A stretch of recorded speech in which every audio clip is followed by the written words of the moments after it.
Well, here we are live again. This is Toni Weel with Sara from Virtuous Unicorns from Ohio. I'm from Florida, sunny Florida again until the next rain comes in. And we have Lou Del Mar from Mexico. Yes. Lou is our guest today, and she has an amazing journey to share. And Lou is also has some beautiful retreats there where she lives, which I can recommend to anyone. And she is very knowledgeable in Dr. Moore's how do we call it, teachings, Dr. Moore's teachings, and fruitarian. So she has an amazing journey to share. And I'm not going to waste any more time on further, chit chat from me. I'll let Lou do the talking. And please know that when you want to come on live and ask some questions, the link is posted on the top of the live chat, so you can come on at any time. And ask your questions, or just ask your questions in the chat. Sara and I will keep an eye on that and then share it with Lou. So Lou, go ahead. Awesome. So thank you, Toni, for inviting me. This is really exciting. And I've been on this journey a little over 5 years ago. And it's a long story, but I'll try to make it short. So it starts with me getting pregnant and then having to have an abortion because I was in so much pain. I had a fibroid, a big one, and cysts, and that was a very dark moment in my life, very painful emotionally, but also physically. And that led me to this healing journey. And I'm always thankful for that soul that incarnated briefly to teach me how to love myself again. Because it took a lot to be able to leave the lifestyle that I had before and to do this other lifestyle. So before this situation happened, I was an alcoholic since age 13. And this happened at age 38, so it was a lifetime, basically. And I was addicted to food. I had eating disorders before. And I was in a toxic, violent relationship, abusive. And I had a job that I thought was the job of my dreams, corporate world, and climbing that ladder, and I thought I was doing good. And from the outside, it seemed that I had a normal life like everyone else, just eating, drinking, and overworking myself, overstressed. But that led me to get sick. And from there, I decided that there has to be something else. And before that, I had the example of my mom. My mom was raw vegan many years before me, and she had healed osteoporosis, fibromyalgia, and polyps in the intestine, which is pre-cancer. And I thought, hey, why not give it a try? And, I have this surgery. They were going to remove the fibroid. Then they were going to remove, I also had gallbladder stones, and I also had tumors in my breast. So surgery was a thing, and I didn't want to do it because a few years back, in 2007, I had surgery and they removed a teranoma, which is a type of tumor from my uterus, which was 11 centimeters, and it had different types of tissues. And I didn't want to go through that again because it was kind of like a cesarean. They had to open me up because it was that big, and I had a long period of recovery. So I was like, no, I don't want to do this. There has to be another way. I'll give it a go. I'll try the raw foods. And then I did. And besides the symptoms that I had shared with you, and just doing checkups and exams, it turned out that I also had inflammation in my pancreas. I had fatty liver. I had inflammation in my intestines. I had chronic constipation since age 2. I had recurrent urinary infections. I had candida. I had parasites. I had high triglycerides. And I had a bacteria that's called H. pylori, which affects the digestion and gives acid reflux. And I also had like a cloudy mind. I couldn't think straight. I was just, I don't know how to explain it, but yeah, my mind wasn't right. And I was depressed. I didn't take medications. Thank God. I had extreme anxiety attacks. And I think the list is long. I had thyroid issues, and I had vision issues. So I stopped wearing glasses. And it's such a long list. I'm sure like I'm missing out on something, but I don't want to bore you guys with symptoms. But when I started changing my diet, I was like, okay, I'll do it for 1 week. If this works, then I'll continue. And I'm going to be saving hundreds of thousands of dollars from these surgeries if this actually works, and I'm going to gain my health back. So I did it 1 week, 2 weeks, 3 weeks, so on, 3 months. And I kept going. And my mom was like, are you sure you're still raw? And I'm like, yeah. She could not believe it because I was the opposite. I had no discipline. I couldn't stick to a diet all my life. I had been trying. I was 90 kilos, which is around 200 pounds.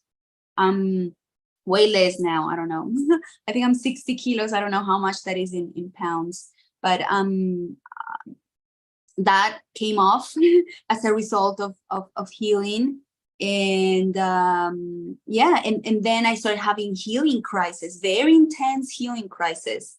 I had acids come out of my eyes and go blind for a moment, and then seeing like different colors, like acids or like oil coming out of my eye. And then my sight came back, and then I had 40 days of nonstop diarrhea. And that's when I had to eat a little bit cooked to slow down, and I didn't want to. And it was hard. Once I went, and it was a veggie soup, right? But once I did that, it was so hard to get back on it, and I did. And I actually worked with a detox specialist with Tad Chetam. You probably know him. And yeah, he helped a lot with dealing with this healing crisis, understanding. He read my eyes, and that got me the introduction to Dr. Morse, because when I was doing this, I was by myself. No one around me was doing this. It was such a lonely road that I was seeking for a community. And then I came across Dan, the life regenerator, and then on one of his videos, there was a post about, hey, why don't you join fans of Dr. Morse in the group? And I did.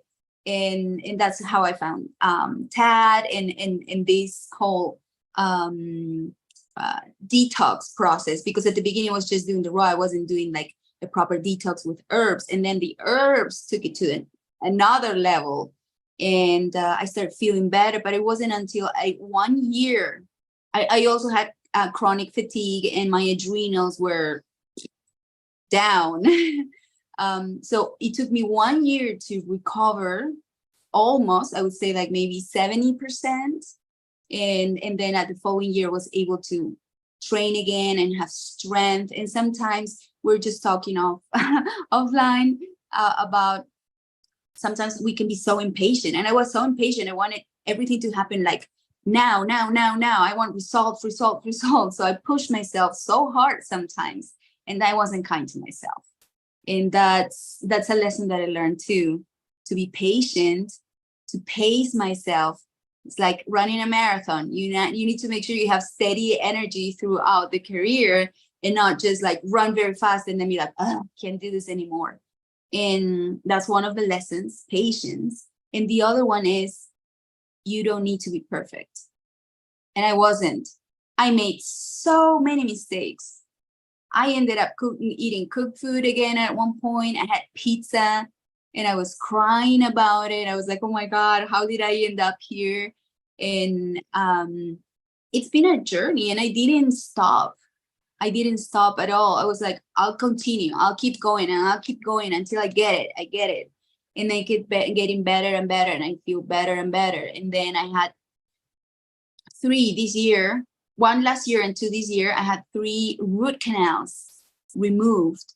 These were causing issues. Even after I had healed and reversed many things, the thyroid issue had come back, and I didn't know why. I was like, if I'm doing everything, I'm eating right, I'm meditating, I'm exercising, I'm dealing with my emotions, and that there was still something there. And it was an infection that I had from the root canals.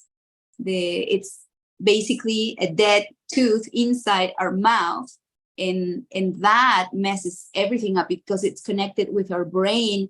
But it also, when there's an infection here, it goes to the whole body.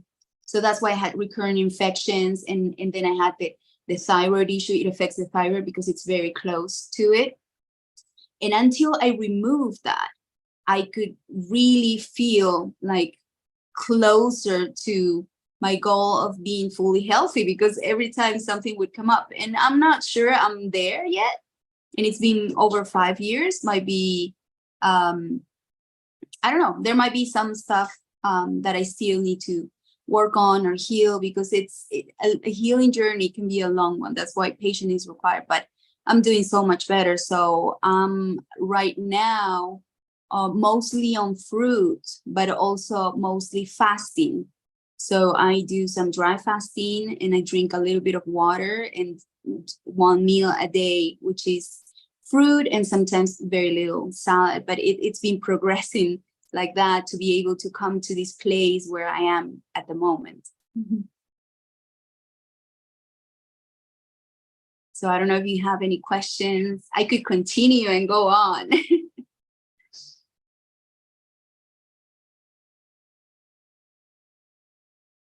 Yes, I was going to actually say, I'm not sure if Toni had any questions or not, but yeah, please continue to go on with your journey. We'd love to hear it. Yeah, I think I'm mostly interested how you could overcome the hurdles that were in front of you. With faith, a lot of faith. And there was always something in me that made me believe. And sometimes I doubted myself, and I thought, oh my God, is this good? Is this working for me? Even after studying, even after all I know, I still had doubts. And it was faith that always kept me going. A voice saying, like, you're doing good, be patient, continue, just go on, and always listening to myself. So that was key, because we have the teachings of Dr. Morse, but then we also have, so many other currents of medical medium and Dr. Sebi and salt, no salt, and do more veggies, more fruit, whatever. And yeah, it was just going inside, learning how to hear my own voice. That led me saying, like, yeah, maybe not this time, or stop, okay, you're going too fast, or go on. And that was key for me. Faith was huge, because it's believing something's going to happen even though it hasn't happened yet. How did you deal with, or did you actually experience negativity from your environment? Oh, so much. Yeah, how did you deal with that? So at the beginning, I was working at a corporate company. So and they had a restaurant inside the offices, and there was very little raw vegan options, like small salads and sometimes maybe a little fruit. So I had to make all of that. But sitting on the table with co-workers at that moment was a moment of a little stress, because they were like, is that all you're going to eat? You need protein, and this came from maybe a guy that had previous heart attacks, big belly, eating greasy meat. And the way I dealt with it was no judgment. I didn't judge other people, or at least I try not to, because inside of me I was thinking like, oh my God, you know, they're eating this way, or they're doing that, and I know it's not good for them, but I learned how to only talk when people were asking, like, oh, why are you doing that? You know, and I would be like, oh, this is feeling amazing. I've healed this and that. And this is something that I learned from my mom. My mom saw me eat away my life and drink my life away. And she never judged me. Not once she criticized me. She encouraged me. And she was like, hey, here's your juices, here's your salad, here's more fruit. And she was very like happy and just like non-judgmental about it. So that was a big lesson from her. So when it was my turn, I never ever, or at least I tried my best to not judge other people. And in return, universe showed me back, yeah, people might judge you, but it's okay, you know. And I didn't take it personal. And I decided that my actions would speak louder than my words. So they would see me, you know, be disciplined, doing the fasting, the fruit and the salads. And they were inspired because they saw me in like the transformation happened before their eyes. Month by month, they saw me getting better and better and better and better and better. And they were like, okay, maybe what she's doing is actually working. And they started asking about it. And then only when they asked, I would say it. And I would be like, okay, so this is what I'm doing. And then they were like, oh my God, I could never do that. I love my coffee, I love my bread, I love my meat, and I love my whatever. But they respected it. They respected me. And some of them actually detoxed with me too. And with my circle of friends, it was a little different. I had party friends that were there, you know, when I was a party girl, I was drinking and having feasts with food, and all of a sudden they disappeared. And I felt lonely, and I was very lonely, and that pushed me to go inside. So I had what is called the dark night of the soul, facing my own demons. And after that, that's when I was feeling like that. I was like, there has to be other people like me out there. I'll find them one by one. And I also reached out at that moment at a colleague, and she was just newly graduated from a detox specialist, Maria. And I said, we need to create a community for Latin America, because there are a lot of people in Latin America that need this. There's a big community in the US, but I haven't found, and I've looked, there's nothing in Latin America. We need to make it happen. So we got together with her, we created a group, and we started gathering the troops. And then that group kind of was left out of the picture, and then I created another one. But that's my purpose. My purpose was to create a community.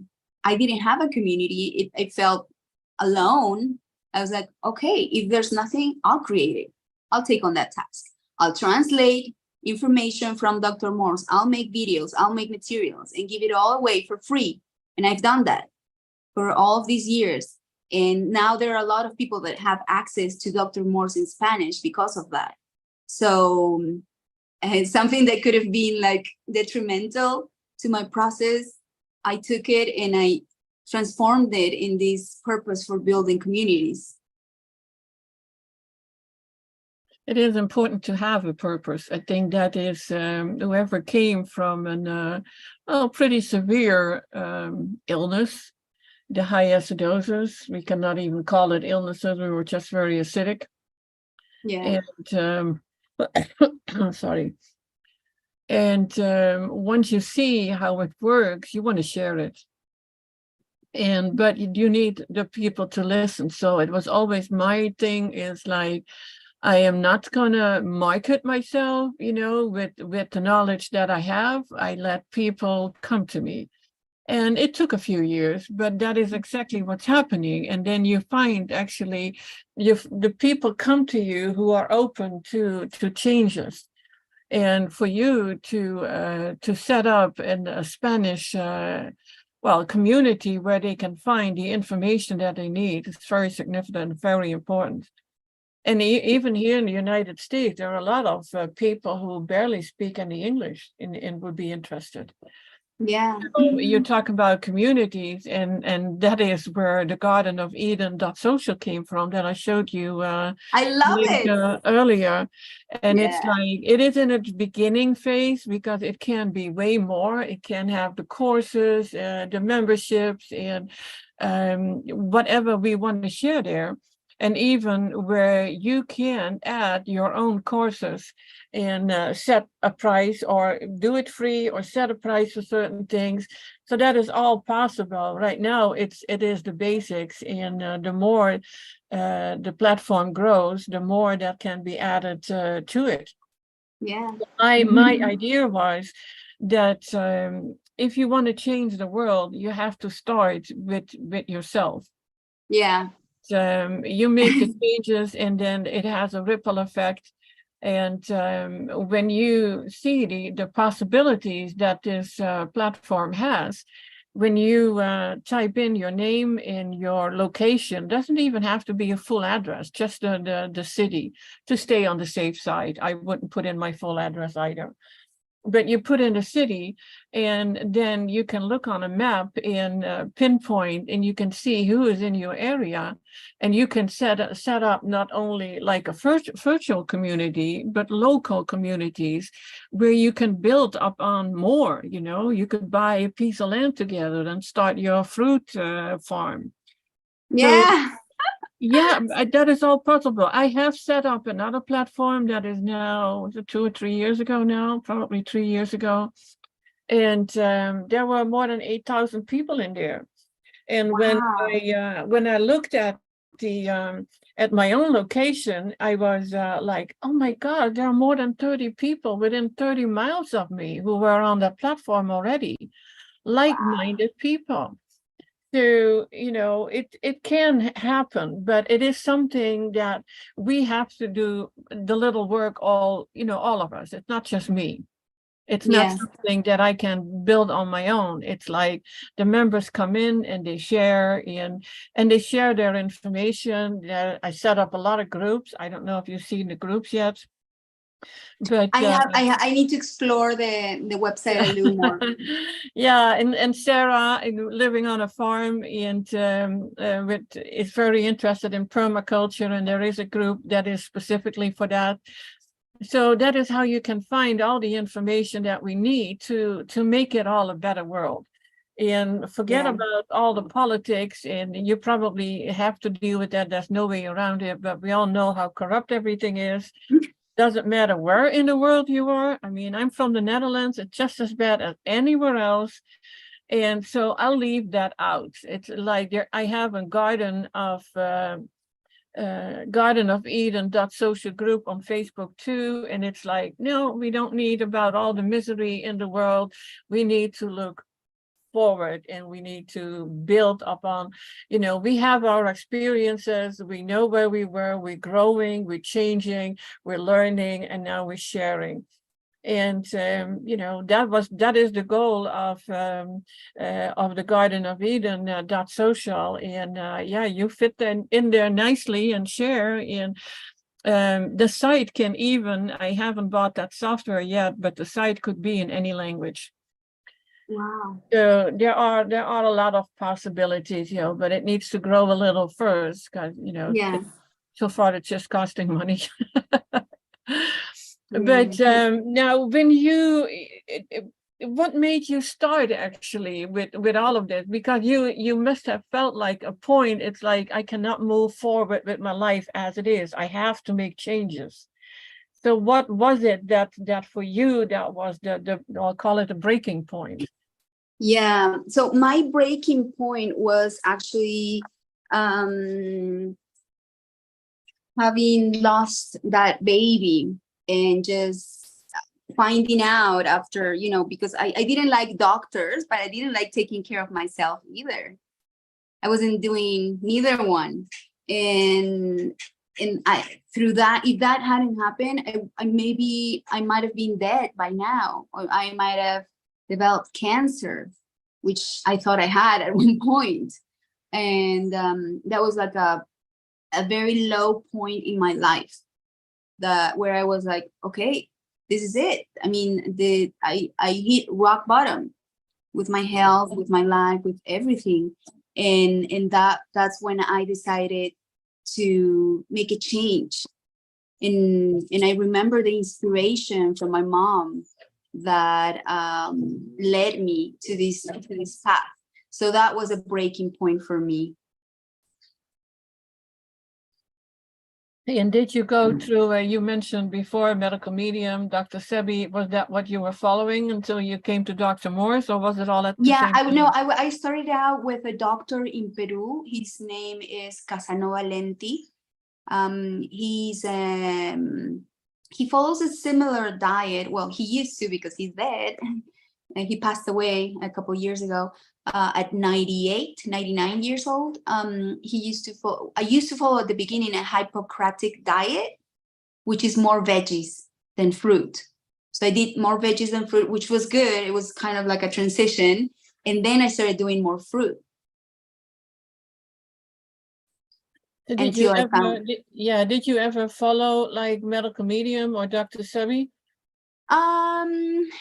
Not like to the T. I was just taking ideas.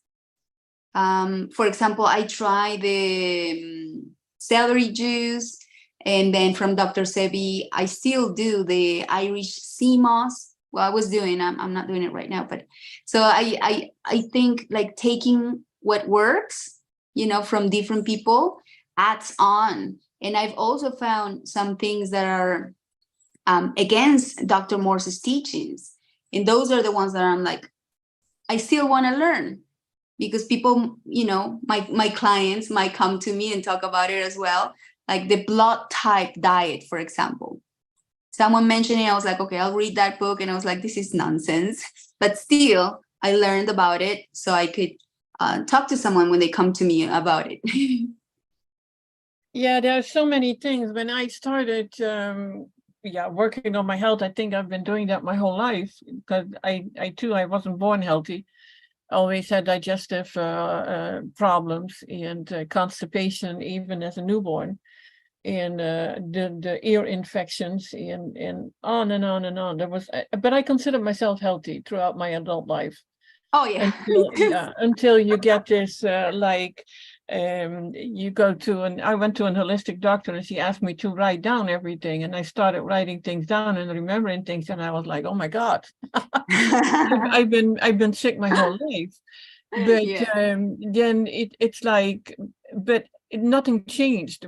I was prescribed a ton of supplements, but nothing changed. Then, I went from a beautiful man, Dr. Bergman, very active on YouTube, chiropractor, nice man. Then I came to Dr. Berg, not so nice man, but he had great, and I had personal experience, but he had great explanations, and I thought, this is it. Now I understand it.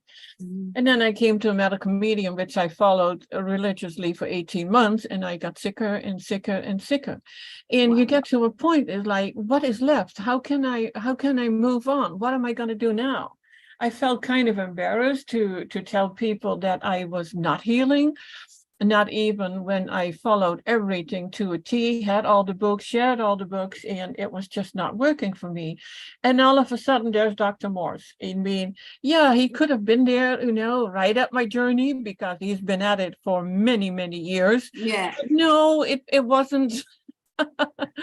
Until I had pretty much tried everything that wasn't working, and there he was. And now I realized it was actually a good thing, because like you and many others, I had to go through all this to figure it out. But I wasn't thinking that, being a fruitarian would be the way to live. I was kind of, yeah, laughing about it when I heard about a couple who was traveling the world and eating only, a young couple, and they were eating only fruit, wherever the fruit was in season and they could get it ripe. And I thought, oh, interesting. And it kind of stuck in my mind, but didn't take it really serious, as in that was the way to go. And this is probably 8 years ago. I don't know. I don't remember exactly.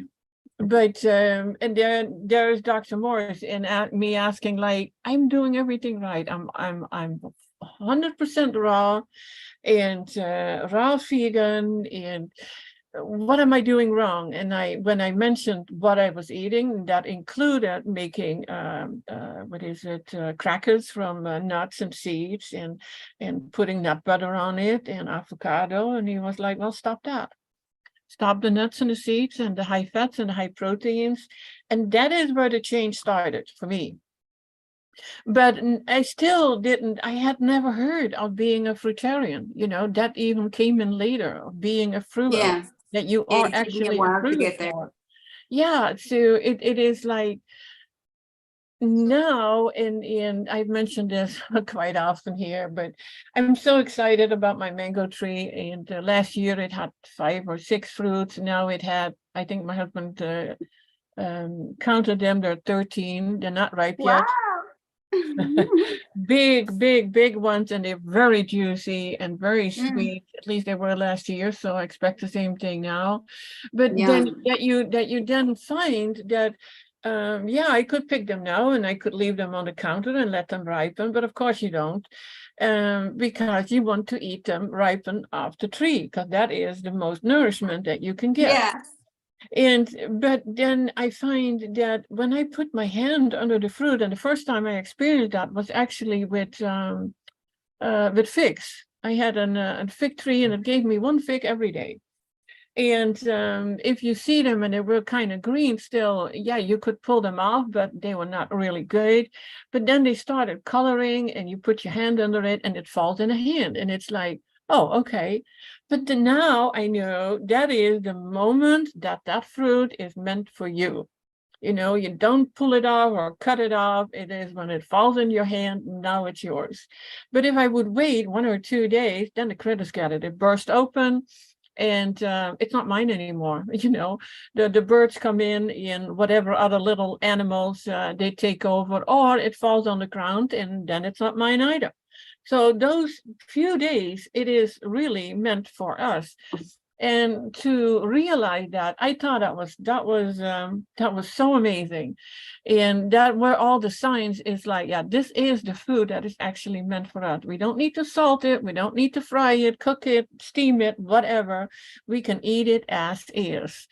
And my husband asked me, because he's a truck driver, and he takes food for 5 days with him, and it's fruit, smoothies, salads. And it works. And he is like, well, is it really meant for us? Because if I eat a mango, I have to wash my hands. And well, like, come on. That was just funny. But yeah, and that made the big difference, to really realize how it all works, to really get back to that nature, how it is meant to be. But when you don't know anything about this, it is, and you have to learn all that. That's not easy to really figure out, this is the way that we need to go.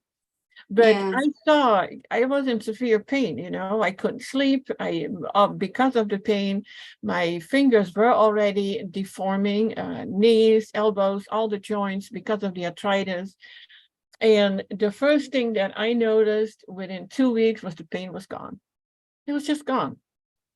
And then slowly but surely the brain fog. And I started studying for the level 1, level 2 in iridology when I was so filled with lymph in my head, and lymph stagnation, and having the brain fog, and I could barely make it. And I was so determined that it worked. And I think it was that determination that that keeps you going.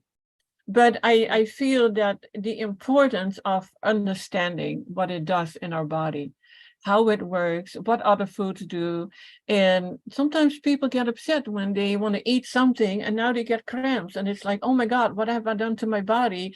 And that was the fruit. No, it was not the fruit. That was your body telling you it doesn't want this old food anymore, the food that you used to eat. But getting to that point to really see what, what is actually meant for you, and that you cannot go back to your old ways of eating, because then you go back to your old ways of suffering, your previous suffering. And this is what Dr. Moore said, because you mentioned it when people say like, oh, but I cannot do that. I need my coffee. Well, why do you need your coffee?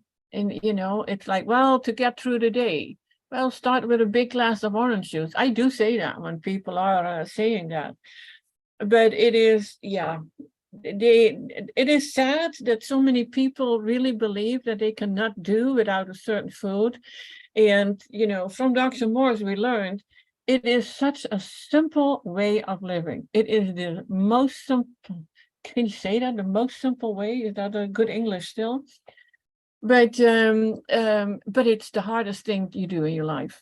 Yeah. The unlearning, the addictions, because you mentioned, as in having a food addiction. And I never saw myself as having a food addiction. And then why the heck is it that once in a while I do want that pizza? It's like, and remembering certain foods. And when you are on 100% fruit, you don't have the cravings, really. You don't think of meals as in, oh, what am I going to eat for breakfast or lunch or dinner? There is your fruit, and you grab it when you need it. Yeah. That's very interesting, Toni. And that takes me to the other point that I wanted to share, which is the reprogramming. The level of conditioning we have as human beings and as this human society is just crazy. We've been made to believe that processed foods are okay. I've seen mothers feed their babies Coca-Cola and fries, and and this seems normal. And for me, when I was eating these types of food, I thought it was normal because everyone else was doing it. So this is like a crazy, like madness everywhere, and everyone is in it. So once you step out of that, people see you as the crazy one. And it's such a mind trip. For me, it was just like my mind opened up, and I was like, just the lies and the illusion that I had before my eyes started crumbling down, and the truth started to show up and appear. And that's why the coaching, I'm also an ontological coach. So I work a lot with reprogramming the mind, because it's like having a phone, right? When you have a phone and it has a lot of applications, and some of those applications are running in the background and you don't see them, but they're taking information from you and they're putting information in your phone. And sometimes you have applications that you don't need anymore, but they're taking up space. What do? Uninstall, uninstall, uninstall, and then you install new applications. So that's what I did with myself. And that's what I do with people that I guide too, which is starting identifying those limiting beliefs and then saying no. And not just leave it at that, leaving that empty space, but I replace it with something that does work for my greatest good, that serves my health and my purpose. And it's simple, but it's hard work sometimes, yes. But once there's different levels of consciousness. So when it's in the top layer of consciousness, you know that is wrong for you, but you keep doing it. And I would say I knew some things were not good for me, and I just couldn't get over it. And bread was one of them. That's why I always like to tell people, like, doesn't matter. You don't need to be perfect. The time will arrive, for sure. And eventually you will get rid of that. So when you're at that level of consciousness that you know that is not good for you, but you're still doing it, there's something there's a lack of coherence inside. There's a part of you that still believes that that's good for you, even though in here you know that it's not. So when you really reach that level of consciousness, then there's no going back. So it has to be through layers, right? Or at least for me, it was like that. I went through layers of layers and layers. And in the deeper layers, what's behind those programs is trauma. We've been programmed through trauma. And that's something, it can take a long time to explain the whole thing, but to keep it simple, we've associated certain foods to love, to rewards, which is a big mistake. So not to reward with food, food is not a reward. Food is a right for every human. It's not something that we need to work to deserve it. We all deserve food. And also just acceptance, belonging. There's something wired in our brain, in our reptilian brain, that's a way of preserving humanity. That is that we need to move in groups, like a pack of wolves. If one is left behind, that one left behind might die. So we always want to belong. We have this idea of belonging. But if we want to belong to a society that is sick and dying, does that actually make sense? But we still want to belong there. And that's why when we're in social interactions or family, that can be our weakest moments, when we're like, I gave in, or I ate this thing again. But once we identify that and we allow ourselves to remove from that and tell ourselves, it's okay, I'm going to be okay, even though I'm going against my family, my friends, society, and I'm okay with that. Then something happens. It's like, okay, I'm going to be alive. I'm not going to die. The preservation instinct, survival is like, okay, I'm okay. And it's just layers of programs that we have going deeper and deeper and deeper. And right now I'm at a point where my mind is being like open again, because I'm not needing as much food as I used to, because it's been many years now. So with very little food that I have, that is enough. So I'm really honoring my body. And this has happened recently, where I said to myself, even with fruit, I'm just going to eat when I'm really hungry. Not like when I'm like, just eating out of boredom or whatever, but being very, very honest with myself. And I found that maybe I was hungry 2 times a week. I was like, is that actually possible? Have I been emotionally eating fruit all this time? So I started paying attention and just really eating only when I have physical hunger. And that actually happens very rarely. So it's just mind blowing again. And I'm in good health, and my weight is stable, and I have very high energy. So I don't know where this stops, but it's programs. And I'm sure I have layers and layers of programs that I still have to reprogram for myself. It was funny when you compared it to the programming to a computer. The first thought that came up when you said, oh, there are some programs that you don't need anymore, and you can delete and delete and delete. And I was like, yeah, and what are we going to do when that sneaky virus comes in once in a while? Yeah. Yeah. Because that happens. And yeah. And I was going to share also, it has taken me to make very deep and profound life changes. So I left my corporate job a few years ago, and that was scary because I was this regional manager for Latin America, and I had a penthouse, and I had all this life that I thought was what I wanted And I was going to leave all of that to pursue my dream of helping people, coaching people. And I actually started doing that because people were asking me. I never thought of it until people started asking me, like, can you help me? Can you help me? I was like, whoa, well, okay. I'm going to prepare. I'm going to study for this. And I did. And I continue studying, and I run investigations all the time. And I translate from other languages into Spanish. So I love research. I'm like a nerd that way.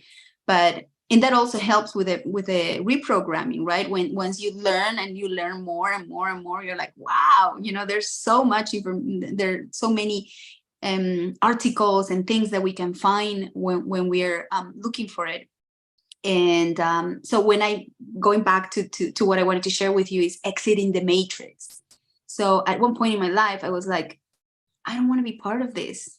I don't want to be part of this job, this company. It's a well-known company, and the shareholders of this company had participated in 2008 from the financial crisis worldwide. So I was like, I didn't like what I was seeing and understanding. I was like, I'm actually part of this. I was in human resources, and I was helping people, but I was still like a small piece of this puzzle that didn't add up. I didn't want to be part of that.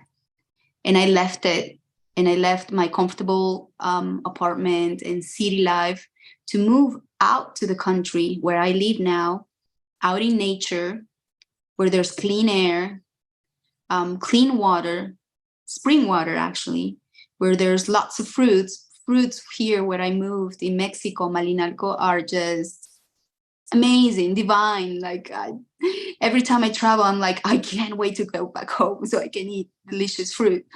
So it took so much, and it was layers, as I was saying, but it also took actions to remove myself from that, where I felt I didn't belong anymore. And I'm so sensitive.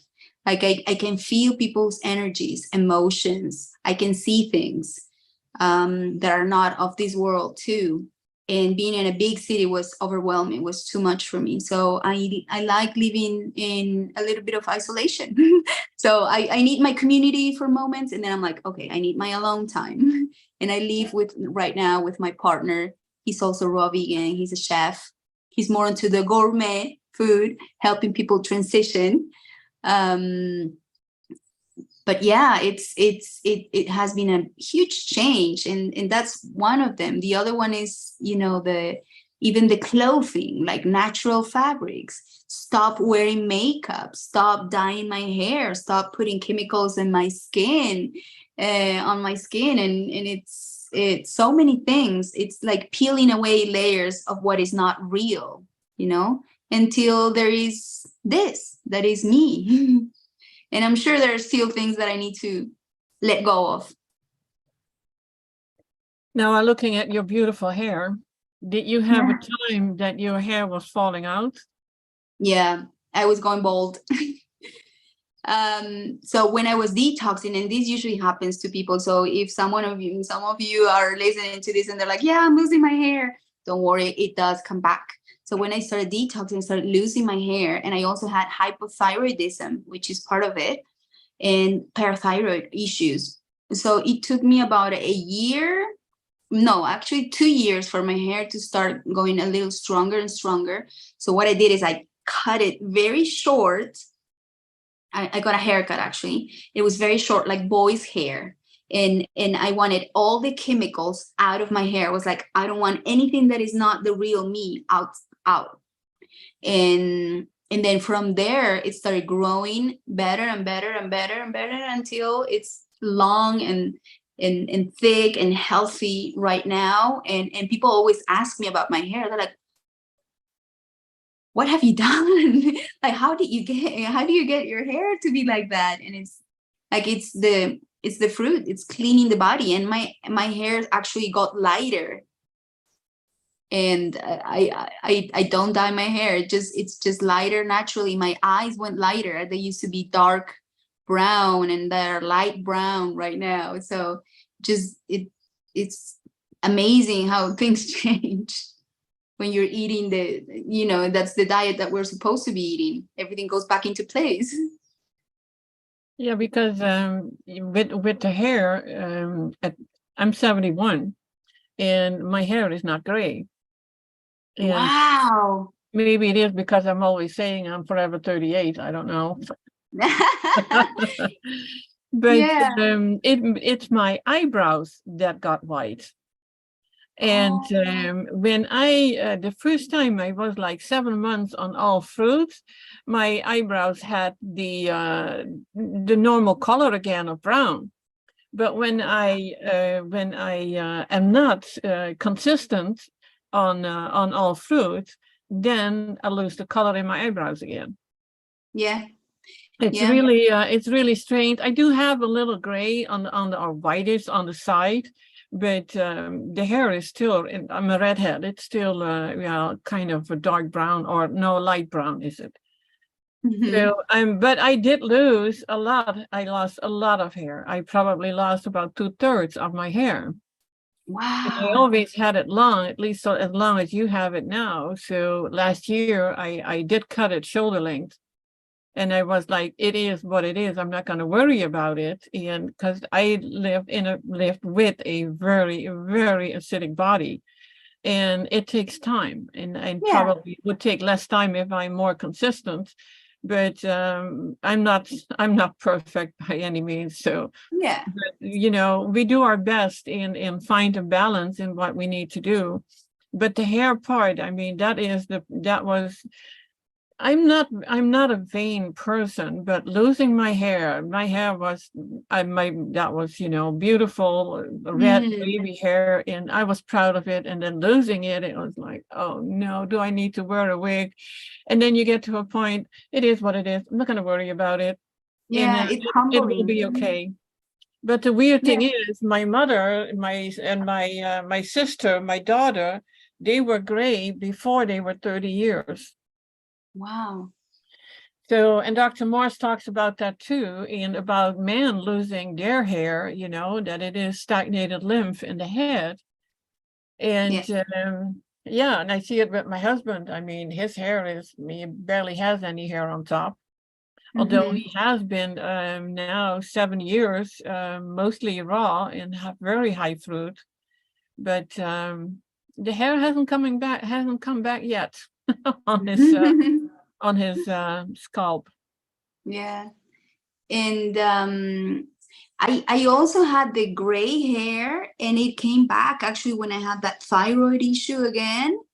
And there was one point during these years that I went back to eating dairy and eggs in a moment of confusion where I was getting sick again. My thyroid was acting up, and it was because of the root canals.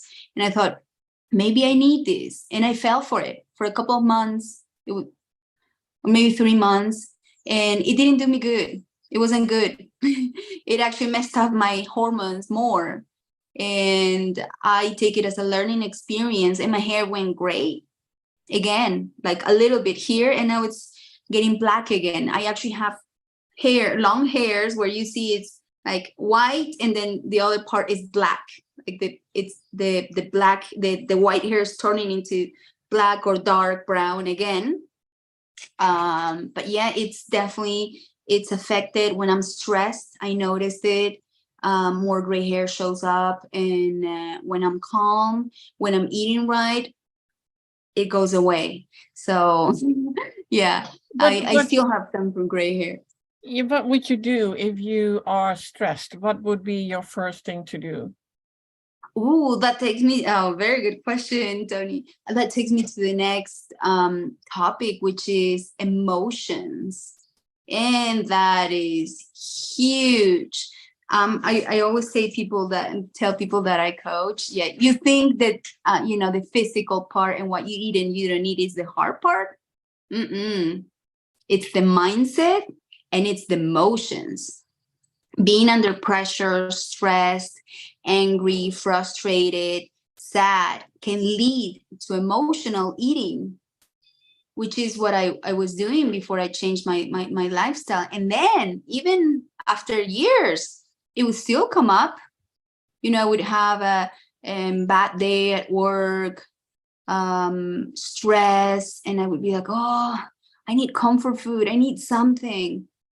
So dealing with those emotions was always a thing for me. And what I do now, at the moment, I write. So I have a journal and I write about how I feel. And when there are things that are overwhelming and it feels horrible, like one of those terrible days that I think, oh my God, this is the end of the world, things are going down this spiral and my mind is going to dark places again, I just write.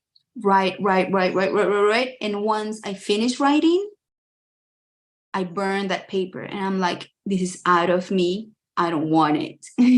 And that gives me a lot of relief. Also, taking a shower with intention. So I go in the shower and I visualize how this light is bathing my body and taking everything that is hurting, the pain and the motion that had taken over me goes away. And I also do breath work. So in the morning, I wake up and I do sun gazing and breath work, feeding off the sun, feeding off prana. And that also helps balance the emotions. And then I follow that with a meditation. I meditate, depending on the day, many hours a day, to keep the focus and the calm. And right now I can tell you that I'm more peaceful. I'm the most peaceful I've ever been in my whole life, because I removed the 3 root canals that I had. Before I did that, I had moments of peace because I was so disciplined at it. But in between those moments of peace, I was like, high anxiety, because these root canals were affecting my nervous system. And I also had to heal my adrenals. And so emotions are actually related to hormones, dopamine, oxytocin, serotonin. These are the happy hormones. And then we have adrenaline, cortisol, and these are the acidifying, these acidifiers. So we choose with our actions and the emotions they produce what we want to do. We want to alkalize our body with positive emotions, or we want to acidify our body with these negative emotions. Sometimes we're not aware of it and we're just like a puppet of our emotions, and our emotions are driving us places where we don't want to go. So it's kind of like taking back our power and saying, no, I choose the emotions. And I allow myself to feel, because that's the other thing. Like when we escape with food, sex, drugs, work, social media, being on my phone all the time. I've done that one.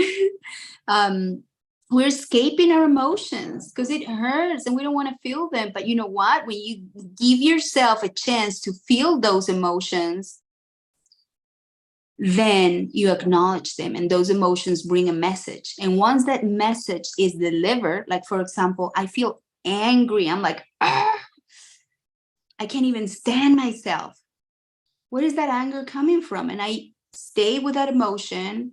I close my eyes. I breathe first to go back to being calm. And then I allow myself to just be there, feeling what it is. And then the message comes and says, there's something that has been unfair. This shouldn't be happening. You need to set healthy boundaries. So once that emotion delivers that message and I listen, when that happens to me and I listen to it and I'm like, okay, then it goes away. And I'm like, I'm feeling better now. And then I take action. I do something with that, because if I don't action that message that has been delivered, setting healthy boundaries, I go and do that. And then I don't need to repeat that lesson anymore. Anger might come back again. Yeah, for sure it will. It always does, all the emotions, but in a different way. It's a new lesson. And when we feel that we're stuck with an emotion, it's like over and over and over again. It's because we're not paying attention. We're not listening to that message that emotion is delivering. We're not acknowledging it. and it will come back until we do. So managing those emotions has been a big thing for me, and I have many tools, but there are ones that I keep close to my heart that I've shared with you, which is the free writing, right? Writing, and burning it. Then the shower, and then the meditation and the breath work. All of those are for me like the top ones that have worked wonders. And even then, after I've tried all of these, even then sometimes when it's something big like trauma, like deep rooted trauma, it might take days or weeks or months. And sometimes I release a little bit of those emotions and the trauma little by little. And then after a few months, I realize like, okay, now it's completed and it's done. So that requires also patience. And that requires me being very compassionate with myself, because I screw up sometimes and that's okay.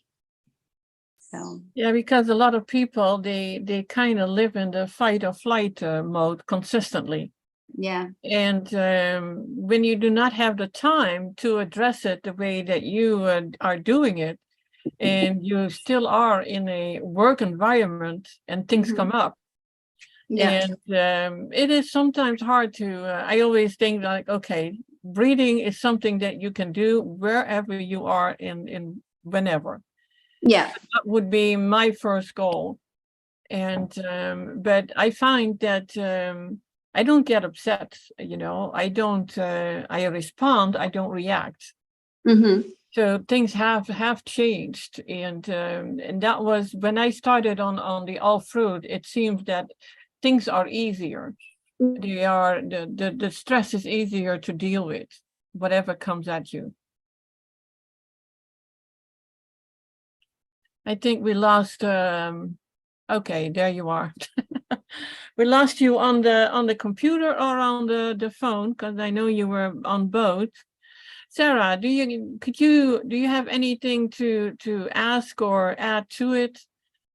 I think it was a beautiful story. I loved hearing your whole entire journey. I definitely share a lot of stuff, as you do too, with being in the corporate America and the pressures that come from that, and also the pressures of going on this journey publicly like that around your coworkers and stuff, people that definitely don't have an understanding of all what we do. But yeah, I think it's an amazing journey, and I think you're doing a fantastic job at leading by example, and it's beautiful, and I cannot wait to hear more of what you go through and how much more you change and how you touch everyone and help everyone along the way.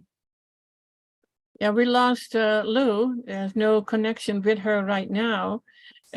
For anyone listening, I put all her links at the bottom of the description or the show notes to Facebook, Instagram, her website, her retreat, because she is doing an amazing retreat.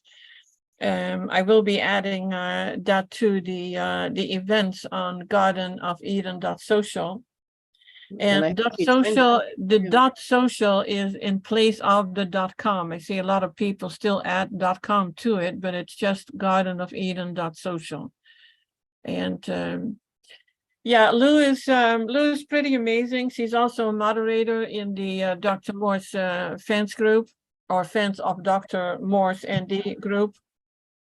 And she is coming back on. She is back on. Okay. Yeah. Sorry about that. It was my Wi-Fi went down. Yeah, it happens. So you're back. We were just talking about the links that I put at the bottom of the show notes, and the ones that you sent me. I think I put them all in. Yeah. The Spanish ones, Instagram, Facebook, your retreat, your website. Now tell me more about your retreat. How does that work? How often are you doing that? How many days is it? Yeah.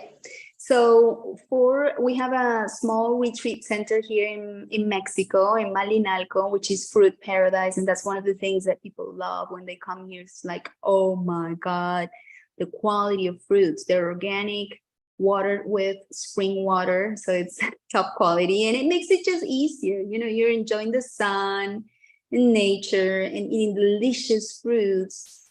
And we have a beautiful place here in Marinalco, which is 2 hours away from Mexico City.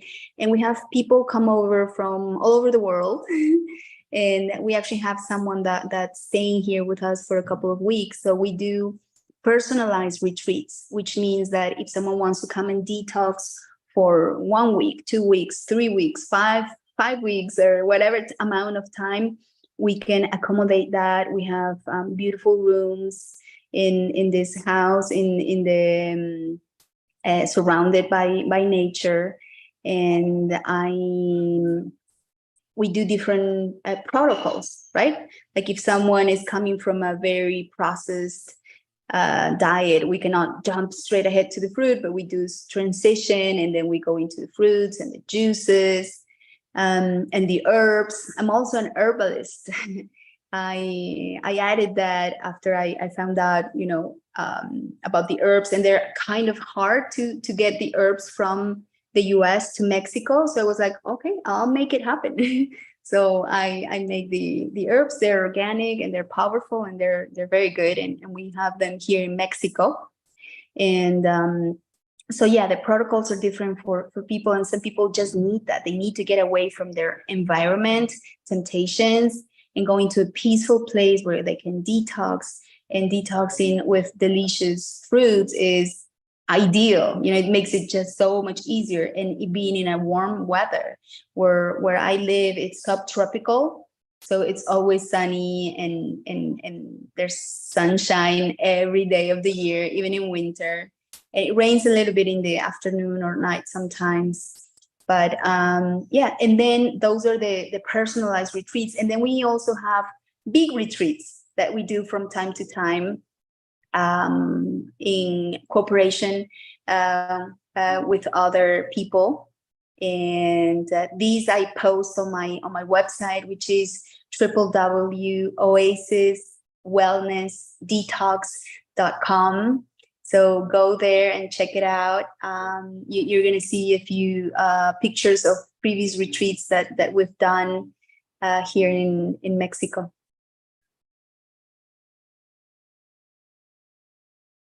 Yeah, as soon as I can, I want to drive over where you are. I'm going to stay with you for a week. Oh, come over. You'll love it. I don't want to fly. If it was only for the good fruit.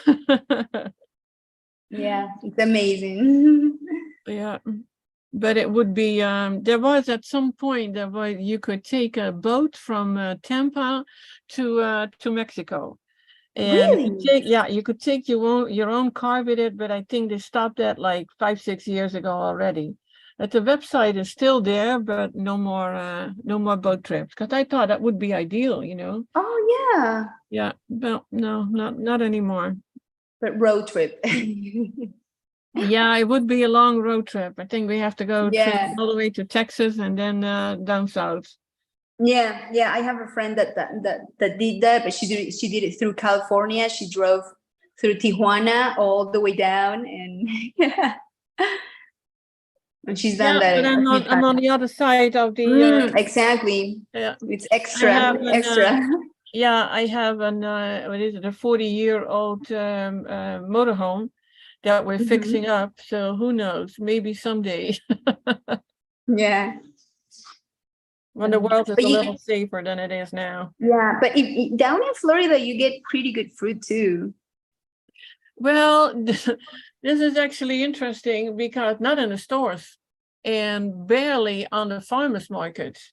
So you really have to find out where are the farms, and I keep finding new ones. They are most of them are about 2 hours away from where I am at. I'm in the middle of Florida. About 2 hours from either coast, and yeah, you could grow anything here. I mean, papaya, pineapple, mangoes, dates, figs, anything grows here. I have what is it? These cactus plants.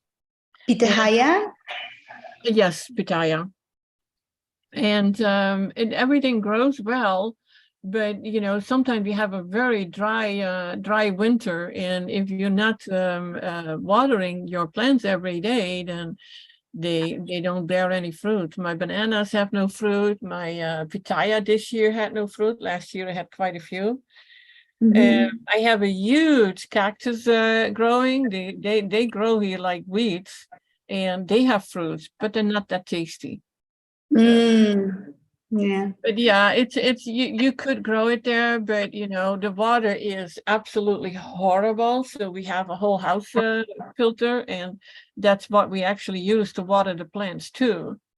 Because you know, if it's for a whole house, then whatever water that comes in is and goes out is all filtered. So even when we water the plants, but now we're in the rainy season, and you know, they get their rainwater. Good. That's the best one. Yeah, well, we are, if there are no questions, we are on the at 1:11 right now. So then I would close it up. If there are still questions coming in later, I will share them with you, Lou. And Yeah. Yeah, I want to talk to you about a few things soon. Because I had some ideas. Yeah, let's talk. Love it. Alright. Yeah, it's always when we talk to people, it's like, oh my gosh, this could work, that could work, we can do this, and it's like, yeah, That's part of building communities, yeah, just like doing these networks and yeah, corporations. Yeah. absolutely. So I thank you so much for being here and sharing your stories, and yeah, much love to you and to everyone listening here. Yes, and It's thank you so much for sharing your story. We greatly enjoyed it, and the comments in the chat also, everyone was really enjoying your story, and you were definitely an inspiration for a lot of people. Thank you. Thank you. Bye, guys. bye-bye. Thank you all, and thanks for being here. Love to everyone. Bye.